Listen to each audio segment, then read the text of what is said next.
Hey everyone, welcome back to Low Budget Logistics, your logistics and supply chain explainer, where we take difficult concepts and boil them down with easy to use and easy to understand and low cost examples. Today, as you can tell, we're going to be talking about trains. Whoop! That fell. Give me a second. Sorry about that. All right, so trains. Trains are awesome.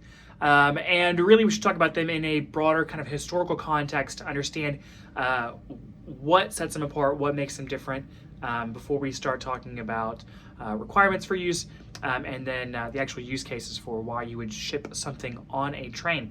And then we'll talk a little bit about how they're used today as far as intermodal is concerned, because that's a whole other part of logistics. It is within the specialty of trains, it is itself a very unique specialization as well. This little guy is silly. So trains were kind of the newest mode of transportation back in the 1800s. They're a very old form of transportation. As we all sort of know, they used to be coal powered. They're not coal powered anymore. We typically the locomotives are electricity or diesel based. Most often you'll see electric trains running. And I'm talking here specifically about freight trains. Commuter or passenger trains are a whole other topic entirely. We're just going to talk about freight here. So as you can tell up here from my fun little graphic or my little felt cutouts, there's a lot of different types of things that can be shipped. Oh, I need to talk about history first, because trains are awesome. They're old. Trains are the reason why we have time zones, which is wild, because before the invention of the train, you couldn't travel faster than the sun, right? Think about how enormous that is. For years, for all of human history, until like the 1800s, if you wanted to move somewhere, you had one of two options. If you were going on like water, you could use a boat.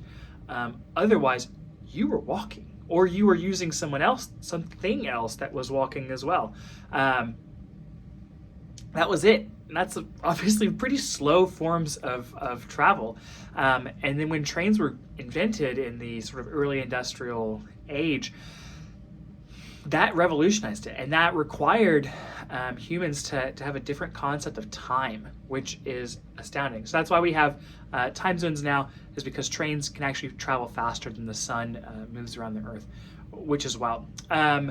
So we should move on. Talking about requirements for using a train. You have to be able to like get your stuff onto a train, which is not easy all the time. There are different types of cars, which is what these things are called. Those are cars. There's different types of cars for trains. These would be moving sort of liquid or grain. Those would be sort of like industrial chemical cars. Those two look like closer to box cars. Those might be cabooses. I'm not entirely sure. Those are just fun kind of add-ons. But you can ship other things. You can ship actually ISO containers. So if you remember from I don't know if I've made the boat video yet or not, but ISO containers are what we move stuff internationally, at least on a ship. They're kind of like, think of a large Lego brick that you can fill up with stuff. There are cars that you can put 2 ISO containers on. There's other stuff that you might see. Some more specialized things that I see often are cattle cars, or car like chassis cars, which is weird. We'll get into sort of the use case for those, but just know that you can ship a lot of stuff on a train. They're great. Trains are primarily used for commodities, because moving on a train is cheap, and typically commodities, right? So things like grain or oil or, some sort of like chemical, there's no sort of brands, there's no differentiation between the product from one, producer to the next. And so you're really, profit margins in those areas are really typically pretty small, and so you need to move a high volume as cheaply as you can to reap any sort of profit. So trains provide a great option for that. Also, typically commodities tend to be pretty heavy, and so a train really provides a fantastic source or solution for logistics in those industries. Personally, I don't have a whole lot of experience with trains. I just think that they're awesome, so we're going to talk about them. Other things that are really fun about trains: once a train starts going, it does not stop. It will continue to move all the way until it is, done wherever it's supposed to be arriving. So once the train's loaded up, it's going to go, and it goes straight on whatever the rail is to get to where it is. Trains, right? So we should talk a little bit about rails themselves. You've seen them. Railways really provided the economic boost that is needed to sort of jumpstart our economy. It's one of the things that sort of spurred the Industrial Revolution, and it's one reason why America is such a leader in the world, is because we linked our continent together with rails, and so we could ship stuff from either coast through the middle of the country and off. So it's pretty important stuff, sort of historically in a broader economic context. Yeah, they're fun. Other things, so important to know about trains: you have to have a rail head. So as I mentioned before, a train is going to go from one point to the next. It's not going to stop in between, but either end point are called rail heads, and so those are places where you can link up a car onto that sort of train, line, and get it moved. Obviously, there's a lot of requirements around that. The train industry is pretty heavily regulated as far as how you can go. Obviously, they're moving chemicals, so a lot of hazardous materials that are the Department of Transportation and the Transportation Safety Board put a bunch of emphasis on railways and moving volume and how it's moved. Recently, trains have become they were a very safe and effective mode of transportation. Recently, they've had some safety issues recently because there's been some changes in how train companies have moved volume, and so trains have become a lot less safe than they used to be. There's probably going to be some regulations that come down that change how trains are running, but they're fascinating. Again, it's a great way of moving a lot of stuff relatively quickly at the lowest price. They are cheaper. Typically, they're cheaper than moving on a truck, and they're obviously way cheaper than moving on a plane. There are some downsides.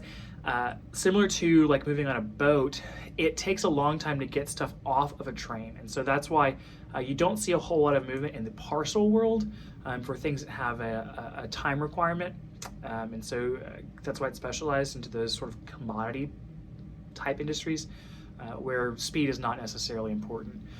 One thing that we should talk about in the couple minutes we have left is that intermodal is becoming a thing. So intermodal being sort of, if you can think of the etymology of that word, means that you're going to shift modes of transportation. So what will typically happen in an intermodal environment is that you the shipper will ship something, you'll hand it off to someone on a truck, and then they will take that truck and load that volume onto a train, typically on a boxcar, and then that train will move it the middle mile piece of the journey, which is fascinating.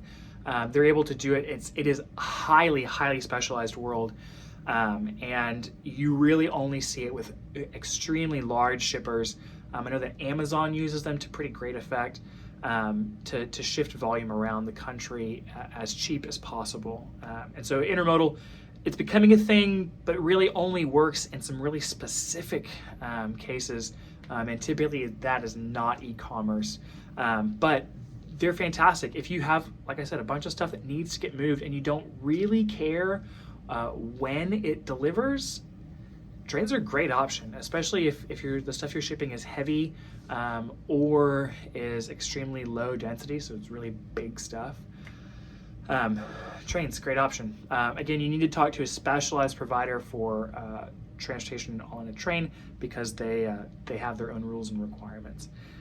So all that being said, thank you so much for watching the video. I hope it was enjoyable. I'm not as knowledgeable on trains. I haven't had the chance to use them as much as some of the other forms of transportation, but they're great, and historically they're just amazing.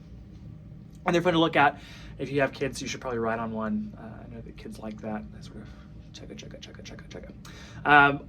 All that being said, thank you so much for watching. Please like and subscribe down below. If you have any questions or comments, please let me know in the comments section. I'll be either happy to answer them there, or if they're worthy of a video, I will do a full video, either a Q&A, or if it's a good contact, a good topic, I'll do a full video on it. So thanks so much for watching today. I hope you have a great day, and that's it.